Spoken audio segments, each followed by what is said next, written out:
Brought to you from Melbourne, Australia.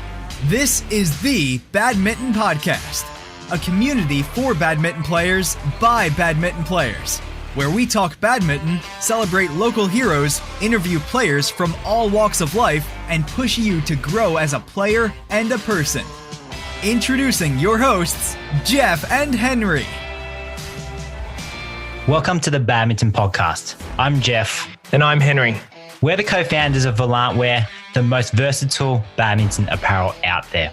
We're here today to talk to someone really cool on our podcast. And the reason we brought him on is because he's got such a wealth of experience in badminton and in his career as well. And I think you're really going to enjoy it. The whole reason why we started this podcast is so that we can speak to people like we're speaking to today, so that we can offer you stories, insights, lessons, everything there is to know about badminton life and how you can get the most out of your game and out of your career, life, and everything around you. So I'll leave it to Henry to introduce to you our really special guest for today. So today we have a very special guest, like Jeff mentioned, and he has a very special name as well. And I'm going to give it a crack. Tjitte Weistra, or TJ, is a former Dutch international representative and a top 25 men's singles player. After playing competitively, he coached and managed the Peruvian and New Zealand national teams and was the CEO of a regional badminton association in New Zealand, which achieved an overall growth and participation rate of 150% within 5 years. He recently moved from New Zealand to Mornington, which is just south of Melbourne in Victoria. Since his move to Victoria, he has become a business mentor at Startup Boot Camp and a business manager at Strategy Hubb. The only difference between good and great is how strong you are mentally. Resilience is very big. No athlete gets to where they want to be without having setbacks. More often, do you have to pick yourself back up? If you want to achieve something, what are you going to do now, today, to make a difference? Thanks for coming onto the show, TJ. It's my pleasure, guys. Thank you for having me. So first things first, TJ, how do you say your name proper Dutch styles? Well, I think after leaving the Netherlands 18 years ago and not having heard my name pronounced properly in my time in South America, in New Zealand, now Australia, I actually have to think about it. But it is pronounced Tjitte Weistra. And in South America, they called me Tjitte. And in New Zealand, they changed my name within the first minute after landing to TJ. So that's how it all came about. So what are we going to call you here in Melbourne now? Well, I think they stuck to TJ. Some have given it a go and given up very quickly. So I'm more than happy with TJ. Might make life a little bit easier for you guys. So. Yeah, absolutely. Well, I'll stick with TJ. TJ, I've known you since, I'm not sure when did I first meet you, TJ? Maybe 2005 or 6? That sounds about right. World Junior Championships in South Korea, in Incheon? 2006. I think that was when I first met you. Yeah, that would have been 2006, yeah. But you were coaching the rival team, so I didn't really like you that much then. No, I was quite happy with our result, actually, because I remember beating Aussie 3-2. Yeah. Let's just not talk about that one for a little. Shall we go down memory lane? I'd like to hear a bit more about this. About what? About our defeat.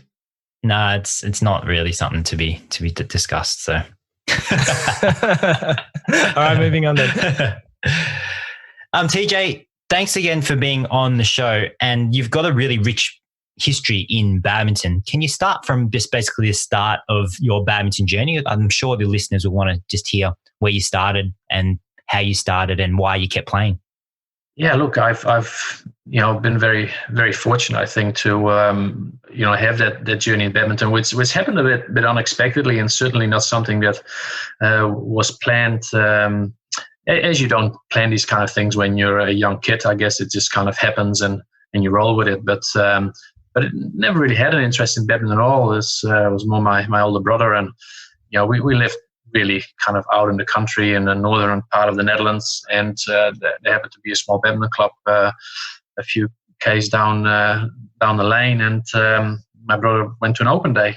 So he was going to go with a friend who cancelled him last minute. And I kind of said, all right, then I'll keep you some company and have a look. And so I went along with him and really enjoyed that day. And, we decided to sign up to the junior club. And that's kind of how it all started when I was about 11. And within a few years, got taken into the regional team. And from the regional team, started competing at the national scene. And I was 16 years of age when I, out of the blue, managed to get to the final of the national under 16 championships and managed to muck up 3 match points in that final as well, which I still remember clearly. And off the back of that, got invited into the national junior team, and that's how it kind of all started. And at 17 years of age, I finished high school and moved be closer to the National Training Center, and started learning what it was all about to be a high performance athlete and looking after myself and training a couple of times a day and slowly starting to break into the European circuit. And from there on it went. And I guess relatively young, finished up my representative career for the Netherlands at 25. I got given the opportunity to start off as a player coach in Peru, where also I met my current wife. So I played for another 3 years internationally when I moved to Peru while I was also coaching. And then at 28, moved to New Zealand. And solely started focusing on coaching while I always kept playing a bit because I love the game too much to give it up. And then 15 years in New Zealand, and working very hard in everything badminton. Really been involved with from school level through to coaching New Zealand team at Commonwealth and Olympics and World Junior Champs. So it's been quite a journey. And I often say to people that I haven't had a life outside of badminton since I was 11. Yeah, that's a long time to be in the sport. It sure is. And still, and kind of my first break really from it has been since we moved to Australia on the 31st of December last year, after finishing up my job with Waikato Badminton in Hamilton in New Zealand after 7 years in the CEO role there, and basically coming here to rethink a little bit about what I want to do in the future. And that has been quite interesting as well, because I don't think I've really figured it quite out yet, but certainly enjoying what I'm doing for the moment and we've been driving up to Melbourne quite a bit to keep up with playing some badminton, which I've been enjoying as well. And as you reminded me before we started, that I lost the game of doubles against you as well, Jeff. That was a little while ago. I think we're up for a rematch. Yeah. When your elbow gets better. Yeah, I need to get my still even though I started playing a little bit of tennis, and that hasn't really gone down very well with my elbow. So I'm hoping to make a recovery soon and definitely take you on. Yeah, I'm looking forward to that. So TJ, were you mainly just a men's singles player? Did you get into anything else? I played quite a bit of mixed doubles as well. You'll I don't know if you know me well as a player, but I wasn't. I'm a very old school singles player where I grew up, of course, very much in the old scoring system and long rallies and long physical match games. And I wasn't a very attacking player or any attacking player at all, really. So very defensive, and the longer the rallies, the better, and the longer the match, the better. So I really focused on it. So those traits don't go well into the doubles, specifically. In mixed doubles, I managed to do quite okay. And but eventually, as you know, a singles and a doubles event is you can't really combine it at an international level. It's too much, too many matches in a day, and singles and doubles, of course, they follow each other. So it became very hard. So eventually, just focused on men's singles, which was hard enough. Yeah, it is definitely hard in my opinion. Of course, the other events are hard, but men's singles is probably, in my opinion, the hardest event out of them. And playing 2 events is, there's not many people doing. Is there any top players really playing more than one event? Men's singles players? I don't think there is at the moment. So I think that basically. No, I not the top players. You have, maybe if you get outside of the top 75 or whatever it is. I mean, I don't want to put a real number, but you might have players who would do a bit of both. But even in the top, you see now, how many doubles players play mixed as well? There's very few. that playing both events, because it takes a lot out of you, and of course all the time that you focus on two events is time that you don't spend. You have to split your time, and whether that's nowadays is probably not enough to get to the absolute top. It's very hard to do that. 2 matches a day, 5 days in a row. It's and with the crazy tournament schedule, doing that back to back in tournaments, it's physically very, very demanding. And I just want to touch on a part of your story there, and you meeting your current wife through badminton. We have this ongoing thing through the episodes where we sometimes mention about all the friendships and also the partnerships and relationships that are actually made in badminton or on the court there. So what's your story with meeting your wife through badminton and the move to Peru? Yeah, look, you know what it's like, Jeff, when you're living as an international player, you live from training to training, from tournament to tournament. And so badminton, that environment becomes your home. And so the people that you hang out with, the people that you meet are almost entirely from, coming with, within that environment. So it's no wonder that a lot of sports people, not just badminton, of course, it's in any sport, end up meeting somebody from that environment and ending up spending the rest of their lives with somebody from there. And for me, it's been the same. I mean, was Thomas Newberg Cup qualifying in Europe, Bulgaria in 2000, and it's funny how it was, because I was extremely upset because I didn't get to play. I wasn't put in the lineup in the playoff against Germany for third place, and third place at that time would qualify for the finals. I was very upset, but my good friend got to play the singles, but he lost, and as a result, we got knocked out, and meaning there was a semi-final, so we didn't have to play the following day. Because we'd lost in the semi-final. Therefore, we went to the party. So thanks to the coach who didn't put me in a lineup, but thanks to my good friend who lost the singles, we ended up at the party, and that's where I met my current wife. So it's one of those things. There's always interesting stories, and yeah, a year and a half after that, I tried my luck checking Peru out, and of course at that time, my mid-20s, it was a fantastic adventure. Crazy city, beautiful country, and I hung around, and they offered me a job, and yeah, so that's how it kind of came about. And then who knows? Now, with 7 years later, you're living in Mornington, and in Australia with a wife and a couple of kids. So it's crazy how all of that leads to where we are now. It's really crazy how life pans out that way sometimes, doesn't it? It is, and it's great. And look, I wouldn't, looking back at, I guess we'll touch on it, but just that whole journey. I mean, there's nothing I would have done different. It's been all wonderful, and now just the friendships around the world, and still now, when we try, my wife and I, we try to go to World Senior Championships, the Masters, and meet up with all the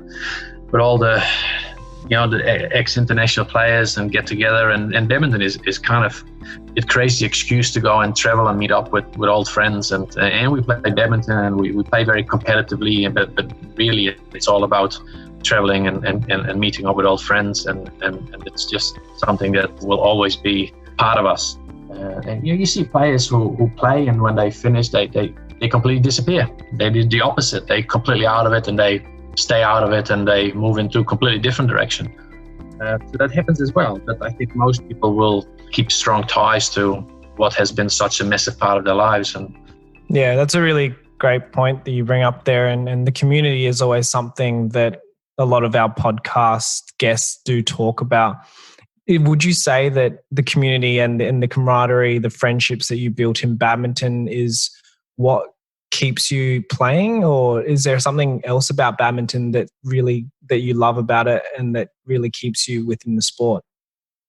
Well, I think it's both. I think initially maybe it's a love of the sport because you enjoy it, and if you are lucky enough to go on, down the I don't know if lucky enough is the best way of saying it, but if you go down the high performance route and you manage to be a player that has some success, then that community, and I think Jeff said it before we start again. We had a little chat about being back in that environment a few months back, going to the World Champs, and how you've missed it. There's something about it. There's something about being going from tournament to tournament and kind of living that life where you travel around and meet the same people in different destinations. And it is a big community. And, we often see, and it is interesting, when you see the tournaments, live streamed, and you see, for example, a Carolina Marin playing Sindhu, for example, or anybody, and having a really, really hard game, and they're really getting stuck into each other. And we all know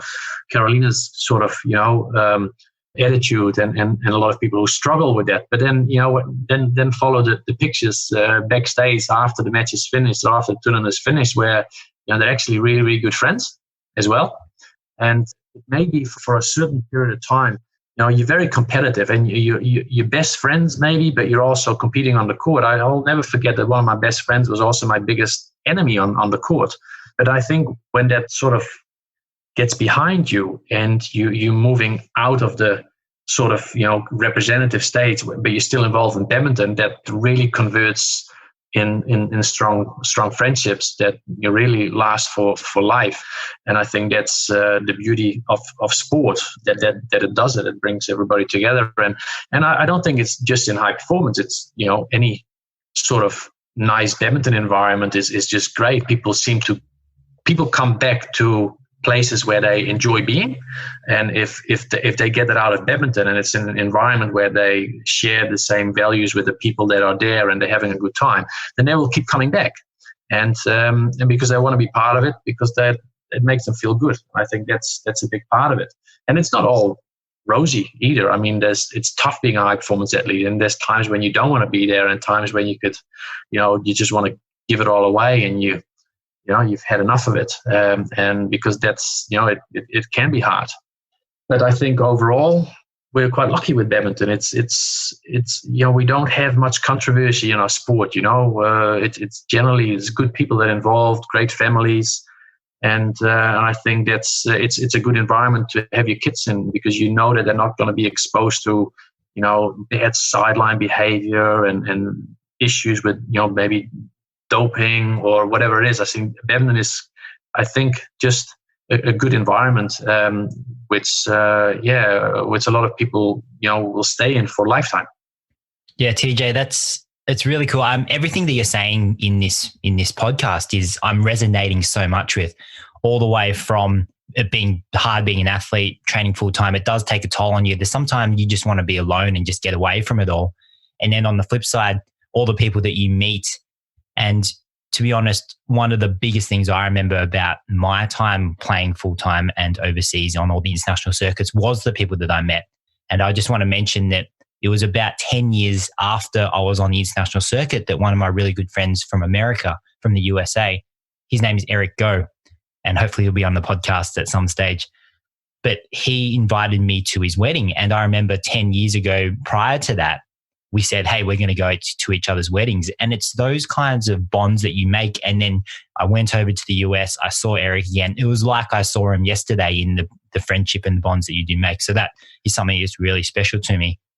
And moving on from that, where you were talking about how you're really happy with the choices that you made. You wouldn't change anything because everything's just lined up. And that just got me thinking. It got me thinking about a quote that Steve Jobs actually said. I'm just going to read that out because it was really powerful when I heard it. And it goes like this. It goes, you can't connect the dots looking forwards. You can only connect them looking backwards. So you have to trust that the dots will somehow connect in your future. And from my perspective, that's how I felt, because I didn't know how I was going to go in badminton. I didn't know what the next steps were. I had goals and everything, but you don't know. But you just have to trust that it's going to work out. And then now when I look back, there's nothing I would do everything the same. I can't even explain how grateful I am that I had that opportunity to travel and to do all that stuff with badminton and meet all those lovely people as well. That's great. And I think, if you can look back on anything in life and having no regrets, I think that's really important.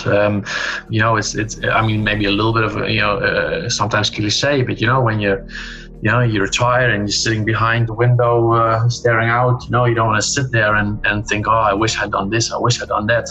I think I'd encourage anybody to make the most of it. And that doesn't have to, that doesn't have to be being highly successful as an athlete and winning things. I mean, success is not defined by that itself. I think, there's only very, very few people in any sport or in any sort of job that go out to, make a name for themselves. But everybody needs to, I think, be able to look back and say, well, I have no regrets. I made, you made the decision that I did, and it's a very good quote. You don't know what's ahead of you. You can only really go out and make the most of it, and making sure that when the journey is finished, that you say, well, I did everything I possibly could, and sometimes it's sometimes you achieve the goals that you set for yourself, and sometimes you fell short, and that is part of life as well, and at the end of the day, there's very, very few people who go on and win a medal at the Olympics. Very few. And I remember having that discussion with some of the athletes that I was lucky enough to be part of their journey. You can set yourself that goal, but if you don't break that down and you're only staring and only measuring your success on the end goal, then you're always going to be disappointed. Because not always, but most of them are going to be disappointed because very few are going to go on and win that medal. But there's so much more to that, and you need to be able to enjoy the whole journey towards that, because there's so much more that you take out of that. And I think the things that you learn from trying to be the best you can be is something that is very valuable. That's great, TJ. I mean, I hope everyone listening is getting a lot of value out of these two very successful badminton players that I have the privilege of being in this conversation with at the moment. So, given such a well-rounded background that you have, TJ, and you've been a professional player, a coach, a senior manager of a large badminton facility, you've kind of been involved in everything to do with badminton, from grassroots through to high performance. I want to move on to another question that hopefully that you'd be able to give a bit more value to our listeners, as you already have. So what are the biggest lessons that you've learned so far from your career? Look, I think resilience is very big, because no athlete gets to where they want to be without having setbacks and without having lots of them. Be it, not the results that you had expected or hoped for, or injuries, or, not being selected for an event where, you desperately wanted to go to and compete and work so hard for. So I think it teaches you a lot about resilience, because more often do you have to pick yourself back up and work even harder. And I think that's I think a big lesson from it. And also that to reach that goal is that you need to do something specific every day to make a difference to reaching that goal. Just setting a goal and then hoping that it will happen, and not specifically thinking about that on a daily basis in terms of what am I going to do today that's going to make a difference to reaching that is something that's really important. I've seen players who are very good at that, and I've seen also lots of athletes who are not very good at that. They set themselves a goal, but they don't know how to break it down. They don't know what to do on a daily basis to actually work towards there, other than showing up. And I think showing up is not good enough. I think you need to show up with a purpose, and I think I've taken that into work and life, and also maybe even as a parent, is that, if you want to achieve something, what are you going to do now, today, to make a difference?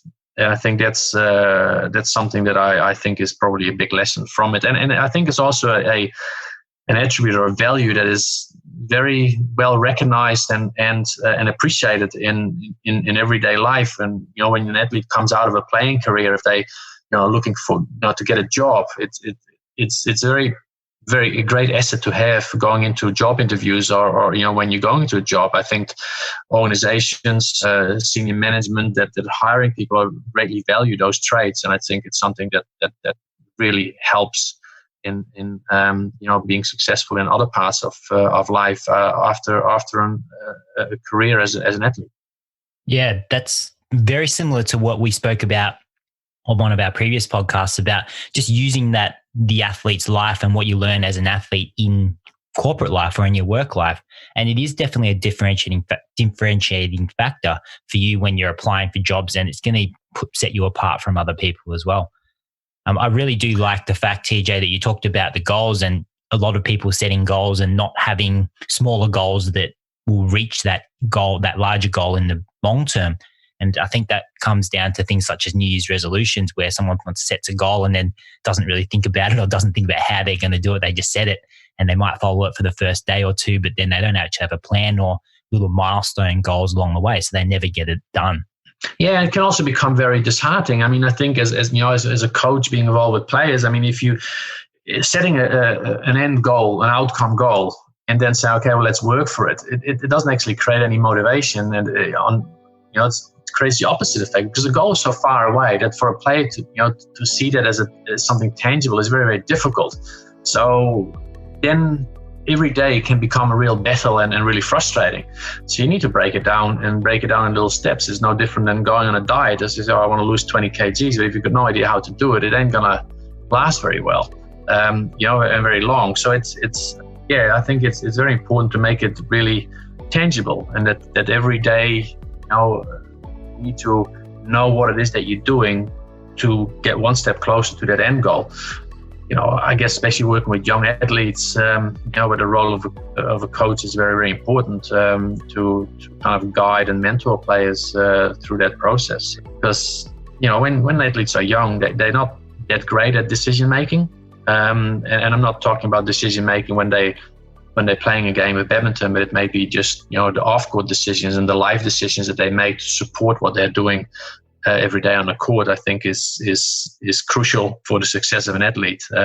You can get somewhere on talent for you can get on pure talent, and I don't necessarily always like the word talent, because I think talent is a word that's a bit thrown around a lot, because what is it? What is talent? I think in the sport like badminton, often talent is defined by somebody who is technically very able. Yep, I agree. That is just one talent, and it is so much more than that. And we all know that players who have an enormous technical talent but don't have any sort of talent in what is the ability to work hard and understanding of what it means to be a high performance athlete, that they're going to do really well in juniors and then crash very hard after that, because they haven't got those sort of all encompassing understanding and work ethic. So I think there is so much to that, and I think I mentioned that in the lead up when we started talking about doing this, about the psyche of athletes and how it's always been very intriguing in terms of how to work with that, because everybody's so different. Yeah, absolutely. I'd love to just dig into that while we're talking about the psyche and the psychological component of badminton players, how they're achieving their goals and what makes them tick. You've often told me that you were really interested in that kind of stuff. And look, I do remember back from the playing days that you were very focused on the psychology of it. And I remember, I think it was Oceania Championships in one of the years that you were always kind of talking to me and trying to get in my head. I do remember that. I can't remember what it was exactly, but I do remember you trying to get a kick out of me and just talk to me in that way. So what about the psyche and that is really interesting for you, and what do you feel is behind everything in an athlete, basically? So what's behind that smoke screen? What's behind that serious playing face? It's very, very interesting, of course, because and certainly I want to start out by saying that when I started coaching, I didn't really understand that as much. I certainly didn't start out as a coach and nailed all of this. There's been many years of learning and working with, and probably only in the very latter years of my coaching career that I really started to understand it very well. But the psyche is really important, and it's just like when you meet somebody and you think, hey, he's a great guy, and you get talking, and they tell you, and they think, oh, this guy's really, really great. He sounds really know what he's doing, and he's really successful. Yeah, and maybe then later you find out that actually, you know, he's got a lot of struggles in his life. And I think as a coach, when you're working with players and you want to really help them, you got to understand what makes them tick and what goes on behind the scenes. Because, you know, an athlete walks into your training environment every day, you don't always know how their day has been and what they had to deal with that day. And I've always made a real issue out of making sure that I knew when players walked in that, you know, that they were mentally fit that day to perform well. And that I wanted to know if they had issues going on which may prevent them from doing so. Because it's very easy to, you know, start yelling at a player when they're not doing well at training, you know, and they may have gone through something that day that, you know, you're not aware of.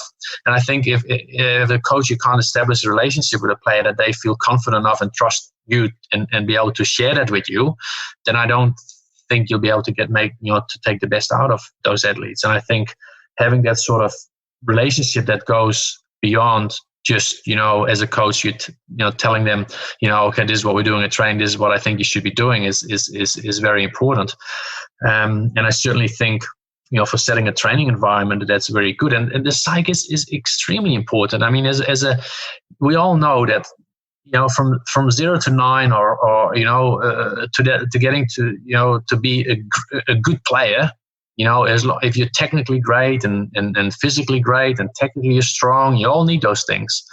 But when you hit when you want to be the very best, everybody's going to be great. Everybody's technically strong. Everybody knows how to play the game. Everybody's physically fit. The only difference between good and great and to be consistently great is how strong you are mentally and how well you are able to, you know, control your feelings, your thoughts, and how well you can control and dominate your opponent psychologically as well. And I think that is, I don't think there is anybody can argue that is going to be the difference between, you know, winning and losing at the very top end. Not in juniors. In juniors and you know, sort of scene and early adult, maybe, you know, you can still win games because you're just technically better or you're physically stronger. When it gets to the absolute top, it is all about the psyche and whether you can cope and whether you know how to be stronger at the most important moments of a game. And I think that intrigues me. It's always been something that I find, you know, players win matches and lose matches at the top because somebody was mentally stronger or not. And yeah, so that's maybe I'm a bit too black and white, and I don't know what you guys think, but I firmly believe that makes all the difference. I think it's incredibly intriguing as well just to hear about it. And when I think about, say, the top 10 players in the world and what separates them, when I watch them play, you know, you get inspired and you watch them and within the top 10 players, the skill level, the majority of it is very much similar or even very close to each other. But as you said, the psyche and someone who I've been paying very close attention to lately, Kento Momota, obviously has won some significant mental battles from my perspective anyway. So in terms of, I guess, understanding athletes better, and if say I was a coach, TJ, obviously I'm not, but both you and Jeff have had some coaching experience. Say I was wanting to get a better understanding of the athlete that I was coaching, and if I was someone listening and wanted to get some advice, I mean, what do you think are some of the key things that a coach needs to understand for them to understand athletes better? I know you briefly touched on developing a relationship beyond just the coaching drills, actually understanding the players. Are there particular traits that you think are most important that you've adopted as a coach? Yes, I do think so. I mean, first of all, I mean, of course, like any relationship, they don't happen overnight. It takes time. And for me, the only way a coach can build that relationship with a player is to earn it, from just as a coach likes players to earn the coach's respect, it goes absolutely both ways. Coaches that believe that players should, earn their respect and don't think that they have to do anything in return, are not going to be successful.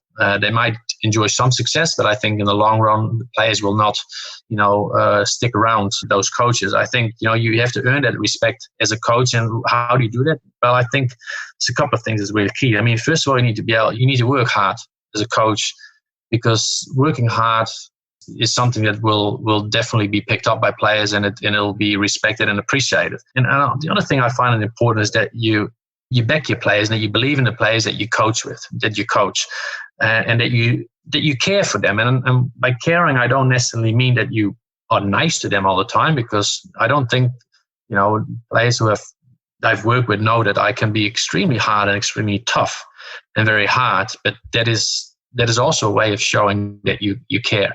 Because if I wouldn't be tough and hard from time to time, then I wouldn't actually be doing my job properly. It's necessary to put players through tough times and a bit of pain from time to time, because it's necessary for them to get to that next level. So I think if over time you can show players that you work hard, and that you believe in them, and that you show that with your actions, then I think players will enjoy coming to the sessions, because they feel that they're stepping into an environment where there's somebody that wants them to be there, who is happy that they're there and is there to make a difference.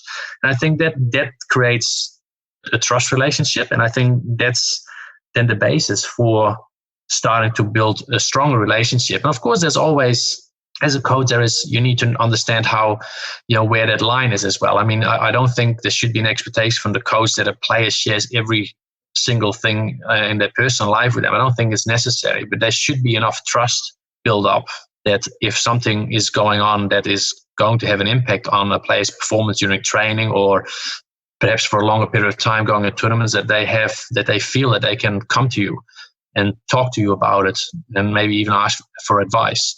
And I think, that as a coach, that you can listen to that, and that you don't judge them, and that you give them time to get through whatever it is. And I think that's really what builds strong relationships and builds strong teams and environments, that where not just players and coaches have a strong relationship, but also the players amongst each other. I mean, badminton is an individual sport, but you're not going to get there by yourself. You need your competition, you need your mates, you need your buddies to get better, and to be in an environment where you feel that together you can actually get stronger. And I think that's probably, and if I think back to why, how have I learned that, and then I go back to some of the coaches that I had in the past, and if I think about them all, then there were coaches that had those traits, coaches that I feel that they were backing me, they believed in me, they did everything to try and help me. And there were also coaches who didn't. There was never a relationship, because they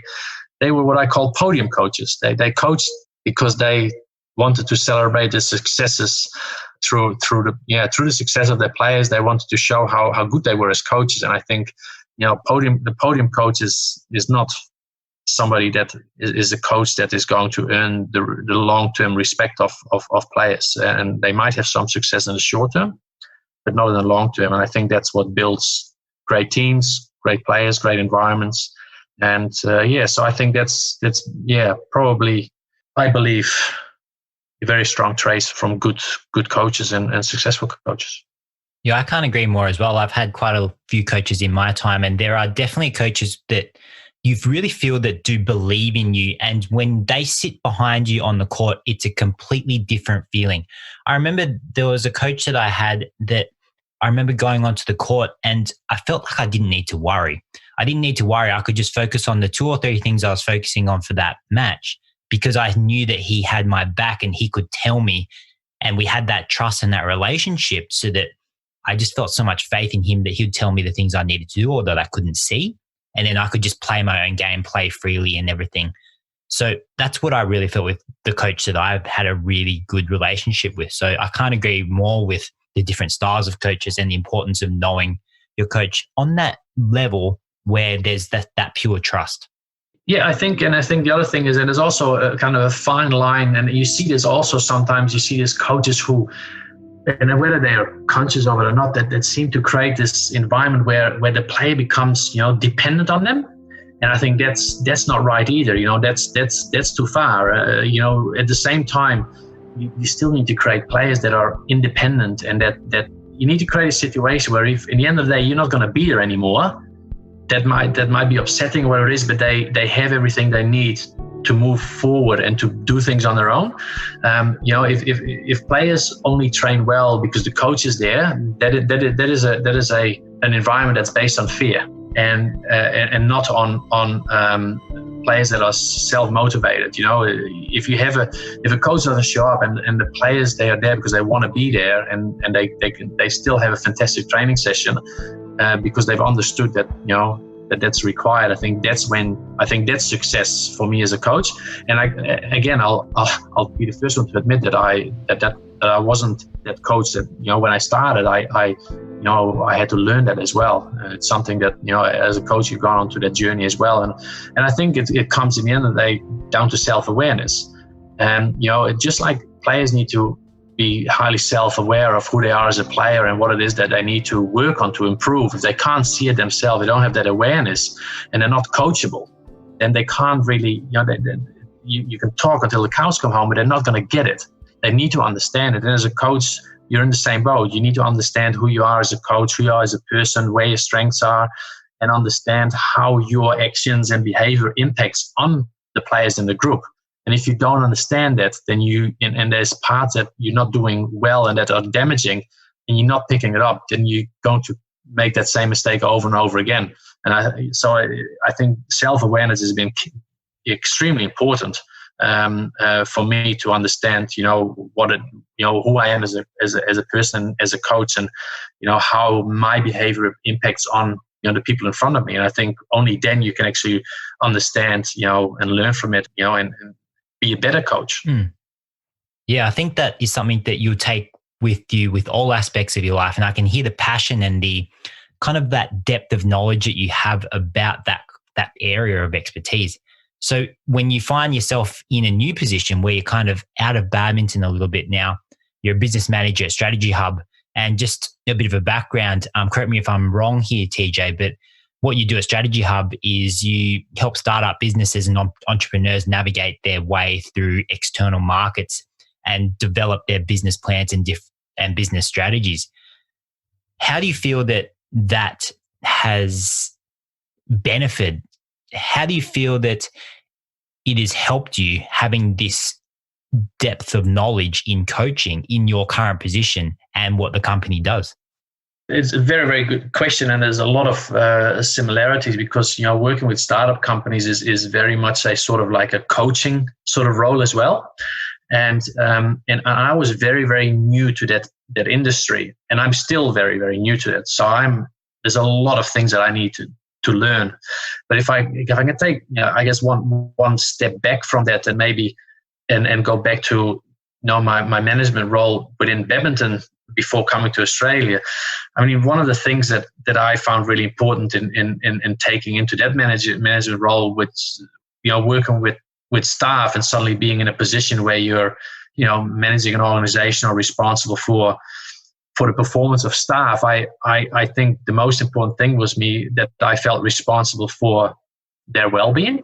And for me, it's always been very important to, similar with players, is to back and support the staff that we were a small team, 4 or 5 staff in a relatively small organization, but with huge responsibilities to make badminton happen and to grow the sport.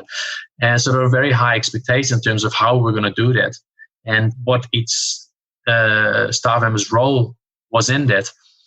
So we had to have those shared values. But for me, it was very important that they felt just like a player coming to training, that they come to training and wanting to be there, that staff come to work wanting to be there and wanting to make a difference every day. And I think, again, for me, it was important that they felt that I was fully supporting them, that whenever they had any sort of challenges, issues, questions, things they struggle with, that they could come to me, and that we work through those things together and really try and set lead by example. And I think the main thing I try to remember in a lot of the situations there that, you know, first of all, okay, there might be a staff member, but first of all, everybody is, you know, as I said, you know, is a husband, a wife, a father, a mother, a son, a daughter, you know, and they all have their life, and work is part of the life, but it's not their life. You know, their life is first of all their family.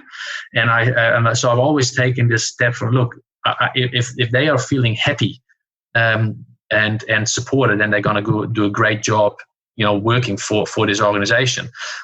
Because I think people will work very hard if they come into an environment where they feel valued, appreciated, supported.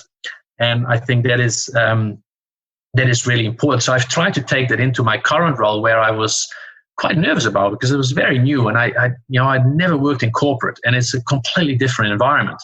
But I thought by myself, there's still a lot of things that are similar to between high performance and a startup company, because they all want to be the next unicorn. They all want to be the next, you know, startup business that's going to make it big. And they all need to understand that to get that, they need to be able to break things down and take small steps to achieve that. So that's something that, you know, when I sit down with startups and assess whether, you know, there's something that we can do with them, is to sit down and ask some of those actually questions which are very similar. So, because, you know, what are your goals? What do you want to achieve? And why do you want to achieve that? And why are you doing this? What makes you get out of bed every morning and go and work really hard? And some are in it for the money. You know, they've seen the success stories, you know, of startup companies becoming, you know, tech unicorns and making, you know, getting acquired by Microsoft or whatever it is for $40 billion.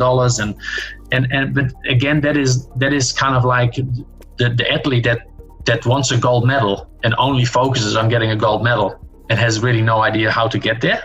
So I think that is something that applies very much to startup companies. And often, you know, they decide to go and start something with a friend or with a couple of friends, and they forget to work on, you know, the harmony amongst themselves, and they forget to look after themselves, and because they're so tied up and working, you know, day to day to you know, achieving a goal, they've forgotten how they're going to get there together, and to set some clear guidelines and almost rules and have those shared values that they work off. Because no doubt, just like when you're trying to become a high performance player, from time to time you're not going to be happy with some of the other people around you, and that can have a very, you know, negative impact on yourself and ultimately on the shared goal. So those, I think, are things that are very similar. And also I find that a lot of entrepreneurs and a lot of founders, they are, you know, they want to win. They want to win at being an entrepreneur, and that's very similar to a high performance athlete. They want to win. They want to be successful. But if you just focus on the win, then that's not really going to, you know, to make it happen. You need to be able to understand that from time to time you're going to lose, and you're going to get yourself back up and work even harder. You're going to have setbacks. So I think that's something that really kind of comes through quite strongly, and something that I've enjoyed taking into this role, because you know, you're coming into something completely new, and you're trying to find your way and trying to find your style of helping these startups achieve their goal. And so the whole mentoring side of things has been really interesting, because I didn't think I had much to offer when I started, because I have no experience in that industry. But then I realized, well, hang on here, it's actually very similar. So that's been, yeah, quite interesting to be able to take all that experience and learnings from journey in badminton now into this role, which I've really enjoyed. TJ, that's absolute gold that you've been able to synthesize all that information and knowledge that you've gained from your badminton experience and applied it to this new role, and have been able to help these startups and entrepreneurs find their way or navigate their way in a complex environment. That's great. So TJ, we've been at this for a while now, and I feel like you've given our audience so much value already, and I'm not quite sure where to take this except for one last question. And that would be that if the audience is listening and they wanted to walk away with one piece of information about being successful, whether that be an entrepreneur trying to build their business or trying to become a better badminton player or creating a badminton program or developing a badminton team, is there a single most important thing that you would consider? Yes, I think so. I think in the end, whether it's cliche or not, I think it's probably one of the best ones there. It does come back down to people, successful programs, strategies, organization, clubs, anything that is thriving, a business, whether it's a startup or well established. I think if you would have a success story, being an athlete, a program, a business, an organization, and you go in and look back at what the key factors were to that success, I think I would guarantee that one of the things that have come out of it is the people that were involved and the people that were leading it. And I think from that is that if you are involved with anything, make sure that you are surround yourself with the right people. Make sure that you go and work for an organization where you feel valued, where there's the right people involved, and find something that you love and find the right people to help you with it. And I think that is going to make a huge difference. And I think any high performance player will confirm that. And people who work for a successful organization will all often say, oh, I love the people that work here. And so in my opinion, it all comes down to people. I hope you agree. Absolutely, TJ. I completely agree. TJ, that's absolutely right. Like, you can have the biggest goals, the grandest dreams, but if you don't have the right people around you, then it's very, very tricky to achieve those things. And I know that you said it's cliched, it's all about the people, but I'll probably back you up and say another very cliched kind of quote or motto. And that's the one that says, if you want to do it fast, do it by yourself. But if you want to go far, then you do it with other people. Yeah, and anybody listening to this who works at grassroots level, or at the clubs that are the livelihood of, or social casual groups that come together. I mean, if you're a person that runs a club or is involved with a club, think about it and make sure that if people come to your club, give them time, make them feel welcome, make sure that they feel that they are coming somewhere where they are appreciated, where they are happy to see you, and if you can do that as a club, your club will grow and people will come to you. Clubs who don't understand that will lose numbers very quickly. I mean, at the end of the day, people want to be somewhere where they enjoy being. Otherwise, they'll stop coming. People. Another saying that there are no, in a business environment is that people don't leave organizations or businesses; they leave managers. And I think that's very true as well. Often people leave an organization because they just don't enjoy working there. They don't enjoy the people. I'm quite, passionate about that, and I certainly try to take that with me whenever I go into a new environment to make sure that that is kind of like the number one value that I carry with me. Absolutely. And I think that really wraps up this episode of the podcast in that it just brings everything together, and it is really all about the people and the peers that you surround yourself with. So TJ, we could talk for hours and hours, I know, and I know that we would both love it, but we just have to wrap it up here. So I just want to say, firstly, thanks so much for being on the podcast. It's been an absolute pleasure, and I really am honored that you've decided to have me on. And I think it's great what you guys are doing, and I hope the listeners are enjoying it as well. Yeah, look, TJ, I've learned a lot from this. And the thing that I took away the most was about the athlete psyche and how deep you get into that during this episode. And what I want to draw the fact to is about talent and just making sure that although we see talent out there, someone who has beautiful technique, that has flawless footwork, but at the end of the day, the talent is only in that one area. And do they have talent in the other area? And are they willing to develop the areas that they're not so good at? I think that's a huge one.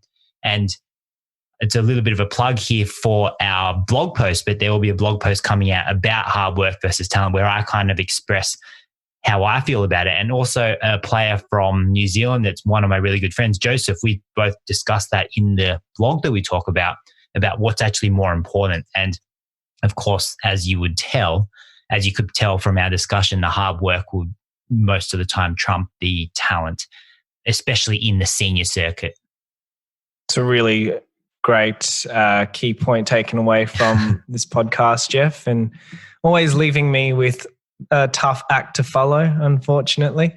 So as far as this podcast and for me, TJ, if I were to just pause and break this podcast down, I'm sure I could take more than 50 really important life lessons, professional, personal lessons out of it. And what I would probably think of when I think of this conversation again in the future is taking purposeful action. We didn't specifically spend a lot of time talking about purposeful action, but there was a point in the podcast when you talked about, players just rocking up, just going there to play with no sort of goal in mind, with no milestones in mind. They're just there and hoping that they would achieve those grand goals just by being present. Being present is important, but from what I've heard today and what you've highlighted is that people need to be taking more purposeful action in order to achieve their goals, not necessarily big lofty dreams, but even those milestones that you have to multiply in between those large goals that you have in life. Yes, I fully agree. So TJ, once again, thank you so much. And for all the listeners out there, thanks so much for tuning into the Badminton Podcast. And we're working in conjunction with Volant. And what we're doing is we're trying to develop and form our badminton community so that we can all grow and push each other together in our game and also in our lives. So be sure to tune into all of our other episodes where we're going to get special guests like TJ on, where they're going to share such great insights. So TJ's had such a wealth of experience in badminton, in coaching, in developing associations and in managerial roles as well. So I hope you've gotten a lot from this podcast. Make sure that you keep sharing your love of the sport, just like TJ, just like Jeff, and just like I, and keep showing the world how incredible badminton is, because it is so incredible. Don't you think, TJ? I fully agree, and I think that will never change. That's great. And if you want to connect with us, you can connect with us on Instagram, Facebook, YouTube, and LinkedIn via our social media handle, VOLANTWEAR, or on our website via www.volantwear.com. And finally, if you've found this podcast useful, please listen to our other episodes because we've got some awesome guests on those, and let everyone know about it because we're here to support the badminton community and give back. So we'd really love for everyone to get as much value as possible. So if you could share this podcast, we'd be very grateful as well. Bye. Bye. Thank you. Bye.